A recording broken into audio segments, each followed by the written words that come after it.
어떻게 강의 들어보시니까 부자 되실 수 있을 것 같아요? 되게 어렵습니다. 되게 그렇게 쉽게 생각하시면 안 돼요. 근데 어렵다는 것은 일이 힘들다거나 학력이 낮다거나 캐리어가 없다거나 그런 거 아닙니다. 사람을 대하는 사업이요 쉽지 않습니다. 5만 가지 사람이 모이면 생각이 5만 가지예요. 그래서 성공할 수 있는 가장 유일한 비결은 겸손입니다. 겸손. 왜 겸손이 중요한가에 대해서는 말씀드리도록 하겠습니다. 절대로 겸손하지 않은 사람은 성공할 수 없어요. 그리고 다른 사람을 자기 돈벌이와 직급 상승의 수단으로 이용하는 사람들이 있어요. 절대로 성공 못합니다. 성공해도 졸부 또는 천민자본주의로 못 받아요. 그렇게 힘들게 성공해가지고 그렇게 대접을 받고 살아야 되겠네 하는 거예요. 자, 우선 오늘 PPT 제목을 한번 보여주세요. 학습 조직. 투인데요. 이걸 얼마나 해야 될지 지금 너무 중요하기 때문에 학습이라고 하는 거예요. 학습. 이게 전부거든요. 학습. 이 학은 배운다는 것이고 습은 익힌다는 겁니다. 배우고 익히는 게 학습이에요. 이 말은 논어에서 나온 말입니다. 논어 제1편 학이편 제1장에 나오는 말이에요. 학이 시습지 불역여로. 배우고 때에 맞추어 익히면 또한 즐겁지 아니한가. 유붕자 원방내 불역 낳고. 벗이 있어. 이 벗은 술친구 아닙니다. 술친구가 아니고 나와 뜻을 같이 하는 사람이 있어 먼 곳에서 찾아오니 또한 즐겁지 아니한가. 인부지불온 불역군자오. 남들이 나를 알아주지 않아도 성내지 아니하니 군자가 아니겠는가. 알아주지 않는다고 썩내면 군자 아닙니다. 네가 어쩌다가 다단계를 하냐 그러면 네가 그럼 내 노후 책임질래? 그렇게 물으면 내가 왜? 그렇게 나오고 그 사람이 답변하잖아요. 지금 그 사람이 답변하잖아요. 이 학습으로부터 모든 건 출발합니다. 모든 건 출발해요. 요즘 최근에 뉴스 보신 분들이 많으실 텐데 용산 미군 기지가 우리한테 반납되죠? 용산 주둔 미군이 좀 평택으로 옮아가죠? 그러면 그 미군 기지, 엊그제 우리 장관님들하고 서울시장님하고 버스 타고 투어했죠? 거기가 우리나라예요? 미국에? 우리나라죠? 근데 거기 몇 년 만에 들어갔어요? 그 땅에? 114년 만에 들어갔어요. 우리나라인데 우리 국민이 거기를 못 들어갔어요. 114년 동안에. 왜 그랬을까요? 왜 114년 동안 거기를 못 들어갔냐 이게. 나라가 초라해지면요 국민이 비참해집니다. 국민이 비참해져요. 그 용산기지를 누가 맨 처음에 점령했냐면 청나라 군대가 점령한 거예요. 청나라 군대가. 청일전쟁에서 누가 깨졌어요?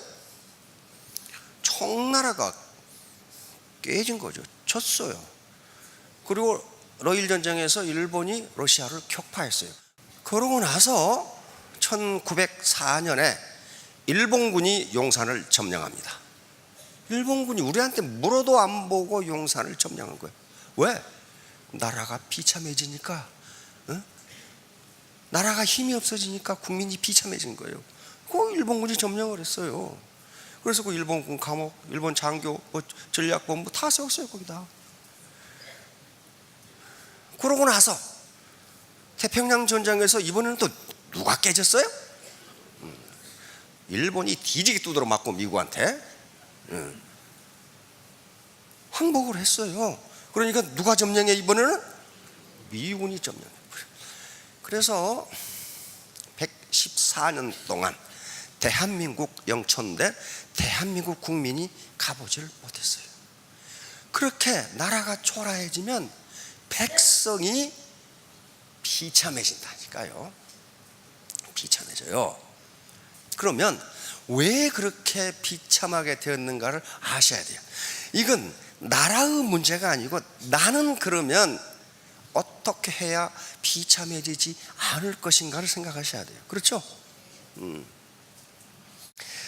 19세기 중엽에서 19세기 말에, 그러니까 벌써 서양은 18세기 중엽부터 뭐가 시작됩니까? 영국에서 산업혁명이 시작돼요. 그 말 들어보셨죠? 막 그런 게 있었어요. 아무튼 산업혁명이 시작돼요. 18세기 중엽부터 100년간 산업혁명이 진행됩니다. 근데 그 산업혁명이 일어나기 전에, 산업혁명이 어느 날 갑자기 눈 떠보니까 일어났다, 그렇게 안 돼요. 그렇게 안 된다고요. 그 전에 상업혁명이 있었고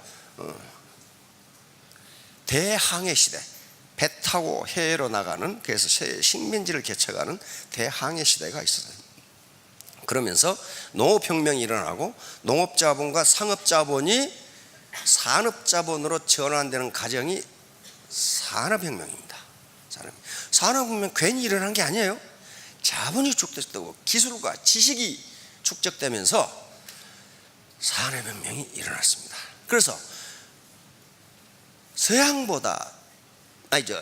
동양보다 서양이 산업혁명을 먼저 완성했기 때문에 어떻게 됩니까?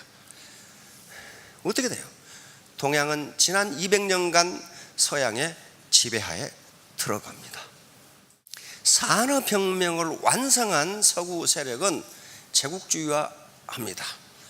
제국주의는 그 산업력을 앞세워서 상대방 국가의 통상, 개항을 요구하고 무역을 통해서 상호 이익을 보자 하는 건데, 사실은 산업혁명이 되지 않은 국가를 시장화하는 방법입니다. 시장, 그리고 원료 공급지로 삼는 게 제국주의 확장 과정이에요. 그게 19세기에서 20세기 초까지 계속되어 왔어요. 자, 그렇게 되니까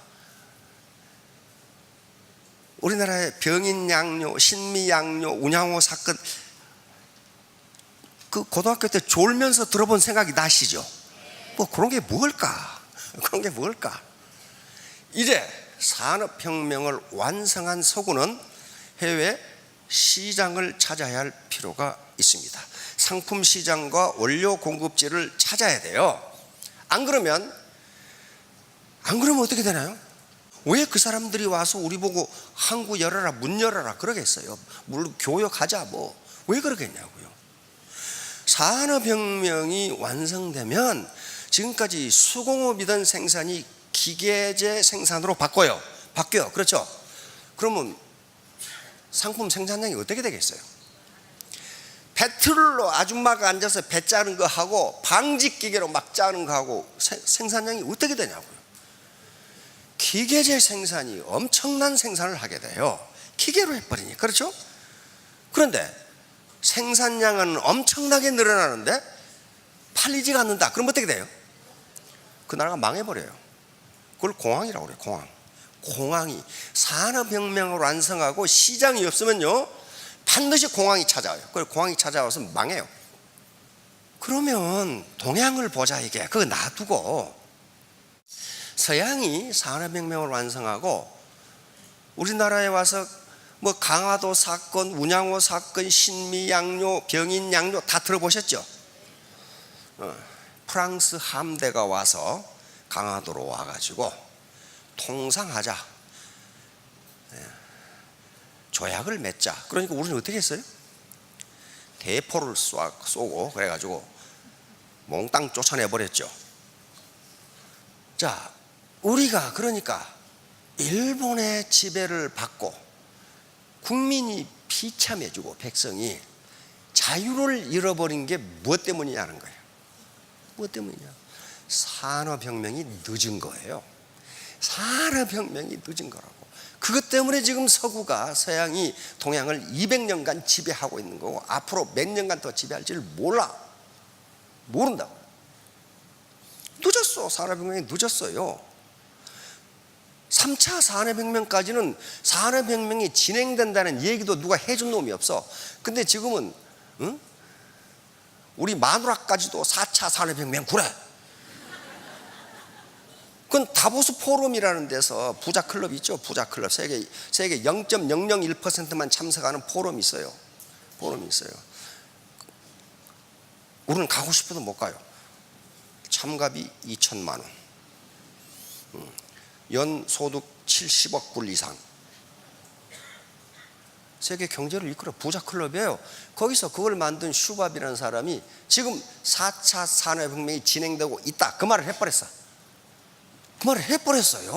그래서 지금 난리 법석이야. 3차 산업혁명까지는 그런 게 진행되고 있는지 마는지 아무것도 몰랐어요. 그리고 진행되고 있는데 이미 미국은 앞서가고 있는데, 자, 그렇게 되니까 산업혁명에 뒤지면 어떻게 된다? 뒤진다고 말이야. 그때는 산업혁명에 뒤지면 뒤져요.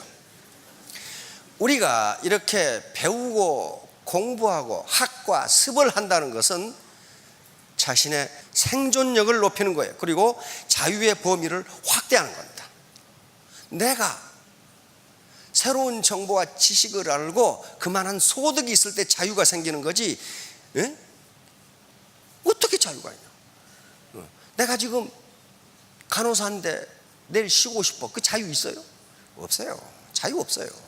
항상 산업혁명에 뒤지면요, 누구한테선가 지배를 받아야 되고 종속을 당해야 되고 굴욕을 당해야 돼요. 그리고 그 자유폭이 훨씬 적어져 버려요. 자유가 없어진다고. 자유가. 그래서 우리가 배우고 공부하고 새로운 지식을 얻는 것은 내가 자유롭고 싶고 누구 압제를 받기 싫으니까 그렇게 하는 거예요.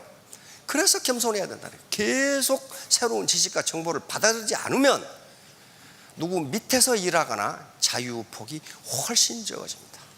지금 4차 산업혁명이 진행된다고 이 난리 법석인데 나하고 무슨 상관? 그렇지가 않아요. 그렇지가 않다고요. 벌써 경제학자들이 1980년대부터 앞으로는 한계비용, 그 경제학 용어인데요. 한계비용, 마지널 코스트. 한계비용이 가격이 되거든요. 가격이 돼요. 그럼 그렇고 한계비용이 제로인 사회가 올 것이다. 마지널 코스트가 제로가 된단 말이에요. 그때 경제학을 공부했던 저도, 야, 어떻게 한계비용이 제로가 되나? 그러면 한계비용이 제로가 되면 가격 경쟁력이 아니라 엉뚱한 생각, 창의성이 경쟁력이 되겠네? 그렇게만 생각했어요. 그런데 지금 한계비용이 제로인 소사이어티가 왔어요. 지금 애터미 사업을 하는데 요 스마트폰이 없으면 2천만 원 받아봐야 통신 비용으로 다 들어가고 없어. 그렇잖아요. 카톡 하는데 돈 얼마나 내세요? 미국에서 그 당시 한국으로 전화 한번 하려면요, 이놈아 빨리 끊어라, 전화비 나온다, 난리였죠. 응? 지금 보이스톡으로 공짜로 해버리잖아요. 한계 비용이 제로가 된 소사이어티가 와버렸어요. 이제 비용이 제로예요. 제로. 비용이 안 들어. 근데 점점 앞으로 AI가 나오면은, AI가 일상화되면은 한계 비용이 제로인 소사이어티가 와요. 이때 어떻게 할 것이냐는 문제예요. 이때. 어제 제가 이 거래하는 은행에 갔다 왔어요. 아이, 우리 동네 은행이 없어져 버렸어. 은행 지점이. 거기서 통장을 발급받고 이 모바일 그 앱을 만들어놨는데 그 지점이 없어져 버렸어. 그래서 다른 동네 이제 지점으로 갔어. 아이, 거기 갔더니 말이지, 은행 사무실은 넓은데 사람이 5명 앉아 있어. 쾌한이 없어. 그 일을 처리해 준 그 여자 과장이 그래. 그래서 저도 불안해 죽겠어요. 나 언제 쫓겨날지 몰라요. 그러고 있더라고. 옛날에 은행은 그게 완전히 철밥통 아니에요. 그 여자 과장이 그래. 그 왜 쫓겨나요? 그랬더니 아니, AI가 다 들어오면 나도 쫓겨날 것 같은데요. 그런데 그 모바일 앱을 하는데 수수료가 없어. 수수료가 없어. 또 한 개 병 제로예요. 병이 제로야. 그러면 어떻게 앞으로 이 경쟁사에 살 것이냐? 그건 자기가 창의성을 개발할 수밖에 없어요. 영감이라고 그래. 영감이라고 그래. 영감. 그래서 학과 습으로부터 출발되는 게, 여러분, 중국이 지금 건설하려고 하는 사회가 어떤 사회라고 그랬죠? 혹시 신문에서 보시는 대동사회라고 하는 사회입니다. 대동사회. 그래서 이것을 대동사회, 이것을 2050년까지 대동사회를 만들겠다. 지금 사회, 이보다 한 단계 낮은 사회를 소강사회라고 그러는데, 소강사회. 시진핑이 중국은 소강사회에 접어들었다고 이야기합니다. 이보다 한 단계 낮은 사회를 온포사회라고 그러는데, 이건 배부르고 등 따신 사회다, 그 말이에요. 자, 등소평이 1978년에 개혁개방을 시작합니다. 그래서 이렇게 하면, 개혁개방을 하면은 적어도 등 따시고 배부르게 먹을 수는 있다. 내가 이렇게 해주겠다. 이게 온포사회. 따뜻한 온자, 배부를 포자, 먹고 살게 해주겠다. 이것을 2020년까지 완성하겠다. 2021년부터 2040년까지는 소강사회를 만들겠다. 그리고 2050년까지 대동사회를 만들겠다. 그게 약속이에요. 중국 국민들의 약속이에요. 근데 어때요? 개혁개방에서 이게 해결이 됐지요. 그런데 이제 이쯤 와가지고 소강사회에 접어들었다고 이야기합니다. 소강사회라는 건 뭐냐면은 가정 단위로 건강하고 행복하게 살 수 있는 단계까지 왔다. 앞으로 2050년 되면 대동사회를 만들. 대동사회는 가족 단위가 아니고 전 국민이 이기주의를 버리고 똑같이 평등하게 건강하게 문화를 누리면서 똑같이 잘 사는 사회를 만들겠다.